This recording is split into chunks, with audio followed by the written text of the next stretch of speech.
খুশি এটা এমন একটা জিনিস যে প্রত্যেকটা মানুষ লাইফে খুশি হতে চায়, তবে খুশির ডেফিনেশন এটা এক একজনের কাছে এক এক রকম।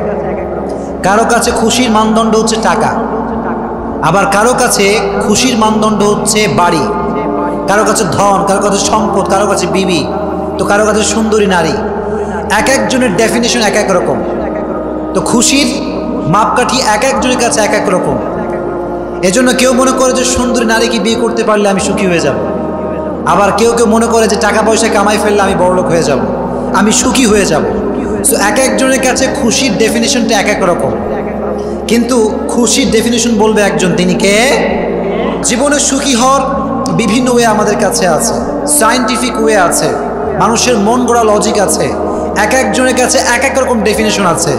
কিন্তু প্রকৃতপক্ষে খুশি হওয়ার সাজেশন দিবে আমাদেরকে একজন, তিনি কে? আল্লাহ বললেন খুশি হওয়ার প্রথম কাজ হচ্ছে আলা বিযিকরিল্লাহি তাতমাইন্নুল কুলুব। টাকা দিয়ে খুশি হওয়া যাবে না, ধন সম্পত্তি দিয়ে খুশি হওয়া যাবে না, সুন্দরী নারী দিয়ে খুশি হওয়া যাবে না।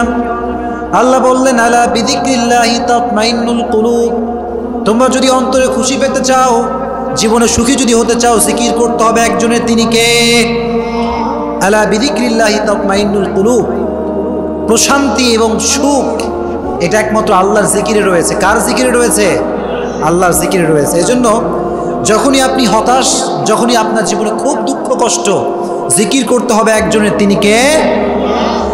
এজন্য আল্লাহ বললেন টাকা দিয়ে সুখ অর্জন করা যাবে না, সুন্দরী নারী দিয়ে সুখ অর্জন করা যাবে না, জিকির করতে হবে একজনের, তিনি কে?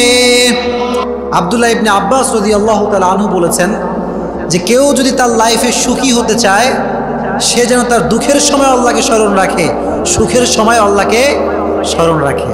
কারণ সুখে দুঃখে আমাদেরকে সব সময় আমাদেরকে অবস্থায় নিপতিত করে একজন, তিনি কে? এজন্য সুখেও আমরা আল্লাহকে স্মরণ রাখবো, দুঃখেও আমরা আল্লাহকে স্মরণ রাখবো। আব্দুল্লাহ ইবনে আব্বাস রাদিয়াল্লাহু তাআলা আনহু বলেছেন যে যদি তুমি তোমার সচ্ছল অবস্থায় আল্লাহকে স্মরণ রাখতে পারো, তুমি যদি তোমার সুখের অবস্থায় আল্লাহকে স্মরণ রাখতে পারো, তাহলে তোমার দুঃখের অবস্থায়, তোমার কষ্টের অবস্থায় তোমাকে স্মরণ রাখবে একজন, তিনি কে?